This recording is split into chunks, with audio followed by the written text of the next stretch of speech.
ခုဒီမှာပြထားတဲ့ပုံကနေကျွန်တော်တို့ profile ပုံတစ်ပုံကိုဘယ်လိုဖြစ်အောင်ဆိုလဲဆိုတော့ကျွန်တော်သိပြီးတော့ဖြစ်ပါတယ်။ပထမဆုံး Photoshop ထဲမှာ 1:1 ratio ဟာလေးကိုဖွင့်လိုက်ပါပုံလေးကိုဆွဲထည့်လိုက်ပါဒီပုံရဲ့အောက်မှာကျွန်တော် background ထည့်မယ် background ကိုတော့ကျွန်တော်ကဒီက solid color လေးကိုတွားပြီးတော့ color လေးချက်ယူလိုက်ပါမယ် color ကလည်းသူ့ရဲ့ဒီ hero ရဲ့ဒီ color ကြီးတွေကပဲပြန်သုံးပါမယ်ဒီအောင်လေးကိုပဲသုံးလိုက်ပါမယ်ဒီလိုသုံးပြီးတော့အခါကျရင်ကျွန်တော်တို့ဘာလုပ်ရမလဲဆိုရင် guideline ချပါမယ် guideline ကိုလည်းကျွန်တော်လွယ်လွယ်ကူကူလေးဟာပဲချလိုက်ပါမယ်ဒါကျွန်တော်ချနေကြ guideline လေးပါဒီတိုင်းလေး guideline ချလိုက်ပါမယ်ကျွန်တော်ပုံကိုနည်းနည်းလေးကြီးကြီးလေးယူလိုက်ပါမယ်ပုံကြီးကြီးလေးလိုချင်ပါတယ်calculator skin လေးကိုကြီးကြီးလေးလုပ်လိုက်ပါမယ်ပထမစာဆက်ထည့်မယ်စာဆိုတော့ဒီကိုနှိပ်မယ်ဘာသာထည့်မလဲဆိုတော့ဒါက calculator ဆိုတော့ calculator လေးကိုပဲစာလေးပဲယူလိုက်ပါမယ်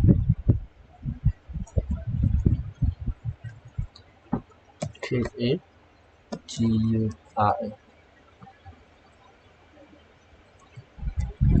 ဟုတ်ပြီဒါလေးကိုစာထည့်လိုက် brother ဆိုလဲ brother ရဲ့နာမည် brother ရဲ့ဒီ channel နာမည်ဒီလိုပါလို့အဲ့လိုမျိုးရေးရမို့ဒီလိုရေးပြီးသွားရင်လည်းဒါမပြီးသေးဘူးကျွန်တော် font အလားရှိရင် font အလားလေးပြောင်းထည့်လိုက်ပါမယ်ကျွန်တော်ကတော့ဘယ် font သုံးမလဲဒီ font လေးသုံးလိုက်ပါမယ်ဒီ font လာပါတယ်Cyberpunk ဆိုတဲ့ font လေးကိုကျွန်တော်သုံးထားပါတယ်ဒီ font လေးကိုဒီတိုင်းသုံးရင်တော့မပြီးပါဘူးကျွန်တော်တို့ဒီမှာ effect တွေထည့်မယ်ဒီကောင်လေး double click နှိပ်မယ်ပြီးရင်ကျွန်တော် stroke တွေထည့်မယ် stroke ကလည်း brother တို့ဘယ်အောင်ကြိုက်လဲမသိကျွန်တော်ဒီအပြာနဲ့ဒီအဆက်လေးကိုအပန်းဆက်လေးကိုအပန်းလေးကိုထည့်ယူမယ်နောက်တဲ့နေမှာအပန်းရောင်တခြားတစ်ခုထည့်မယ်ပြီးရင် order လေးဖိမယ်ဒီတုံးလေးကိုလုံးဆွဲလိုက်မယ်ဒါမျိုးရတယ်ဒီကောင်လည်း order လေးဖိပြီးတုံးလေးကိုဒီလိုဆက်လိုက်မယ်ဒါမျိုးလေးဖြစ်သွားပါမယ်ဒီတုံးလေးကိုသုံးမယ် site ကိုကြတော့ကျွန်တော်ကရှစ်လောက်ထားလိုက်ပါမယ်ဘာလို့ရှစ်လောက်ထားလဲဆိုတော့နောက်တစ်ပုဒ်မှာထပ်ပြပါမယ်နောက်ထပ် layer တစ်ခေါ်တယ်ဒီ layer နှစ်ခုကိုကျွန်တော်က smart object ပြောင်းပြီးမယ်ပြောင်းပြီးတော့ double click ပြန်နှိပ်မယ်ပြီး stop ကိုပဲနောက်တစ်ခါထည့်ယူတယ်နော်ထည့်ယူပြီးတော့ကျွန်တော် angle လေးကိုတခြားနေရာလေးစောင်းပြလိုက်ပါမယ် angle စောင်းပြီးတော့ကျွန်တော်ကဒီမှာရှေ့ယူတယ်ဒီကောင်ကြောင့် full လောက်ထားပြီးလိုက်တယ် full လောက်ထားပြီးလိုက်ရင်ဒီလိုပုံလေးဖြစ်သွားပြီပြီးရင် b left and unpost တယ်သွားမယ်ကျွန်တော်ကဒီမှာကြောင့်ဒီပုံကို 3D ပုံစံမျိုးလေးပူကြွကျင်လာကြောင်းလေဒီကောင်လေးကိုထပ်သုံးရခြင်းဖြစ်ပါတယ်ဒီကောင်ပါခြင်းမပါခြင်းဒါမျိုးလေးသက်ဆိုင်ပါတယ်ကျွန်တော်အောက်က shadow mode shadow မှာကျွန်တော်အမဲရောင်ဘက်ကိုသွားထားပါတယ်ဖွေးချင်တော့ဒီလိုအရောင်တောက်ထဲတော့ကျွန်တော်ဒီမှာဖွေးပြီးသုံးလိုက်ပါမယ်အရောင်တောက်လေးပဲသွားလိုက်မယ်အဲဆိုရင်ကျွန်တော်ကဒီလိုလေးဖြစ်သွားပါပြီဒီတိုင်းဖြစ်အောင်ပြီးသေးပါဦးကျွန်တော်လည်း layer တစ်ခေါ်ပြီးဒီလိုကို smart object ထပ်လုပ်ပါတယ်ပြီးမှဒီကောင်ကို control T နှိပ်ပြီးတော့ကျွန်တော်ကဒီ perspective ထဲကိုသွားလိုက်တယ် perspective ထဲကိုသွားပြီးတော့ဒါမျိုးလေးသွားခြင်းလားဒါမျိုးကြဲလေးသွားခြင်းလားဒါမျိုးပြီးကောင်းလေးသွားခြင်းလားဒါတော့စိတ်ကြယူချက်လို့ရပါပြီကျွန်တော်ကတော့ဒါမျိုးsorry ဒါမျိုးကြဲလေးပဲသွားခြင်းပါတယ်အောက်ဒီ down ကိုကိုင်းပြီးဆွဲချလိုက်တာအဲ့တိုင်းမျိုးလေးပဲသွားလိုက်ပါမယ်ဒီတိုင်းလေးကိုပူကြိုက်လို့ပါဒီတိုင်းသွားပြီးတော့ကျွန်တော်က double click ထပ်နေပြီးတော့ဒီကောင်ကိုကျွန်တော်က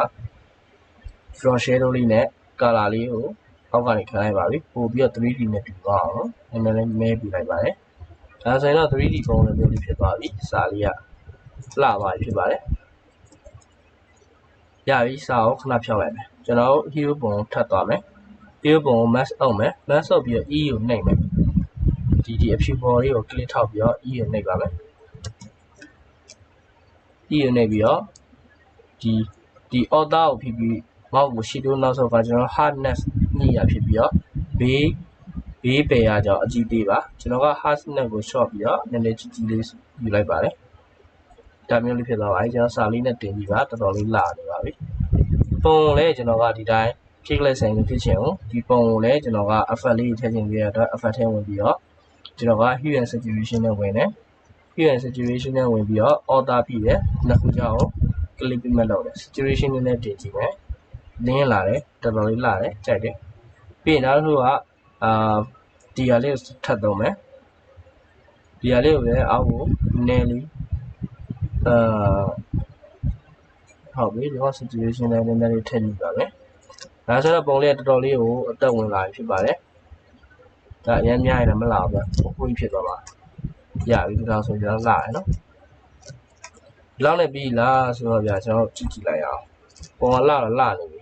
အပြည့်စုံတယ်ဘာလို့ယူနေမှမသိသေးဘူးဆိုရင်ကျွန်တော်တို့ဒီကာကူလာစကင်ကိုပဲကျွန်တော်နောက်ထပ် layer တစ်ခုထပ်ပွားလိုက်ပါမယ်အပေါ်ကကျွန်တော်လှုပ်ထားတဲ့ဟာလေးကိုဘူးတက်တက်မှတ်လိုက်မယ်နော် layer ပွားထားတဲ့ဟာမပါသေးဒါလေးဘူးတက်တက်မှတ်လိုက်မယ်မှတ်ပြီးတော့မျက်လုံးလေးဖြောက်လိုက်မယ်နောက်တစ်ခုကိုကျွန်တော်က color ပေါ်မူတည်တော့ကျွန်တော်ဒီမှာအပန်းအောင်သုံးထားရတဲ့သူ့ရဲ့အပန်းအောင်လေးကိုထည့်ယူတယ်ပြီးရင်ကျွန်တော်ရဲ့ main color ဒီအောင်လေးကိုထည့်ယူတယ်ထည့်ယူပြီးတော့ဒီကောင်ကိုနှိပ်ပြီးတော့ကျွန်တော် feather လေးကိုသွားမယ်ပြီးရင် feather color ရွေးကိုဝင်မယ် feather color ရွေးကိုဝင်ပြီးသွားရင်ကျွန်တော်ကဒီ half tone pattern ကိုအရင်ကြိုက်တယ်ဒါမျိုးပုံလေးလုံးလို့ရလို့ကြိုက်တယ်အဲ့ပုံကဒါမျိုးလေးဖြစ်သွားမှာဒါတိတ်မလာသေးဘူးမလာသေးကျွန်တော် h နှိပ်လိုက်တယ်အဲ့ကြရင်ဒီ color တစ်ခုကပေါ်အောင်ချင်းသွားဖြစ်ပါတယ်ပြီးရင်ဆွမ်းတိုင်းပဲ feather color ရွေးကိုသွားလိုက်တယ်အဲ့ကြရင်ဒါလေးဒီလိုမျိုးလေးဖြစ်သွားပြီတော်တော်လေးလာတယ်ဒါလေးကိုကြိုက်တယ်အဲ့လေးအကြီးချက်လိုက်ပဲဟောတော်တော်ကြီးပါရပါတော်တော်ကြီးတယ်ကြိုက်တယ်ဒီလိုလေးထားလိုက်မယ်ကျွန်တော်ဒါဆိုရင် background လုံးဝရပါတယ်ကျွန်တော်ဖြောက်ထားတဲ့ဟာလေးကိုပြန်ဖော်ကြည့်လိုက်မယ်ဒီလိုမျိုးလေးဖြစ်နေပါပြီရပြီဒီ layer ကိုနှိပ်ပြီးကျွန်တော်တို့ဒီ mod တွေကစားကြည့်မယ်ဘယ်လိုမျိုးထားရင်ကောင်းအောင်လဲဆက်ကြည့်ကြည့်မယ်ဘယ်လိုမျိုးကြိုက်လဲကျွန်တော်ကဆိုတော့ဒီ hardဒီ different ကြိုက်တယ်soft လည်းကြိုက် over လေးလည်းကြိုက်တယ်ကျွန်တော် soft light လေးကိုပို့ထားလိုက်မယ်နော် soft light လေးကနည်းနည်းလေးပို့လာတော့ခံစားမျက်နှာတော့ပို့မပေါ်ဘူးမဲ့ပေါ့ပေါ်နေတဲ့နေရာပြောင်းထားလို့ရတယ်နော်ကျွန်တော်ဒီတိုင်းလေးပဲထားလိုက်တယ်ဒီတိုင်းလေးပို့ကြိုက်တယ်ဒါဆိုရင်ပုံလေးကနည်းနည်းလေးပြည့်စုံသွားပါပြီပြည့်စုံသွားပြီဆိုတော့တချို့ကြဒီတိုင်းနဲ့မပြီးဘူးအောက်ကနေဗာမြန်အကုန်လေးထည့်ကြပြီလေဒါမျိုးလေးထည့်တယ်ကျွန်တော်လည်းအတိုင်းမျိုးလေးထည့်ပါမယ်ဒီကောင်က stone နဲ့ပဲသွားလိုက်မယ် stone ကို3အဲ့ဒါမျိုးလေးထွက်လာပါမယ်လာတိတ်မလာဘူးနော်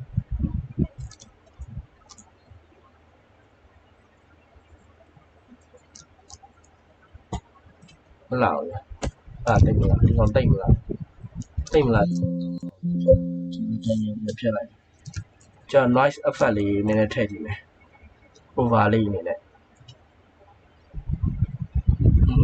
ဒီကောင်လေးကိုထည့်ကြည့်မယ်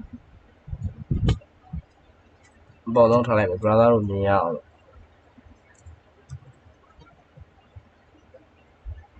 ဒီ noise လေးကိုထည့်ကြည့်မယ်ဒီကောင်ကိုလည်း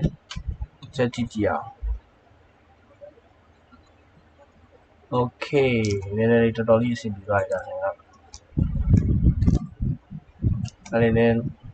နဲ့ vintage ဆန်သွားဒီပုံလေးလုံးဝ confirm လိုက်တော့မယ်ဗျာဟော screen color နော် confirm ပြီးတော့ lock ခတ်လိုက်တယ်နည်းနည်းလေးအောက်မှာရှော့ကြည့်မယ်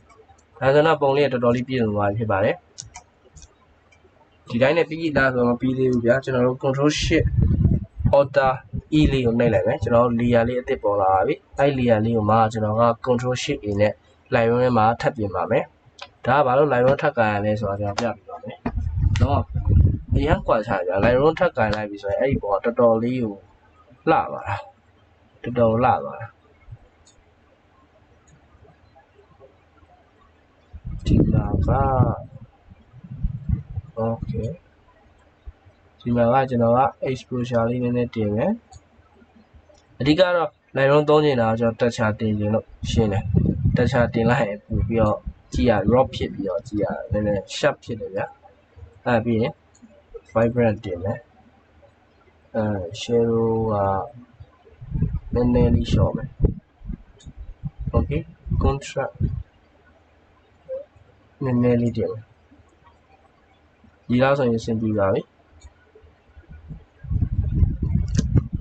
ကျွန်တော်ဒါ line နဲ့ပြင်ထားရဟာပြီပါမပြင်ရသေးတဲ့ပုံစံဒါမျိုး line နဲ့ပြင်လိုက်ရင်ဒါမျိုးလေးဖြစ်ပါတယ် ဒါမှကျွန်တော်ဒီမဲ့ contract တင်တာနည်းနည်းများသွားတယ်နော်ဒါပုံလေးတော့ဒီလောက်နဲ့ပြီးပါပြီဘာကတော့အားလုံးအဆင်ပြေကြပါစေကျွန်တော်နောက်ပုံတွေမှာလည်းပြန်တွေ့ပါမယ်အားလုံးပဲအဆင်ပြေပါစေဗျ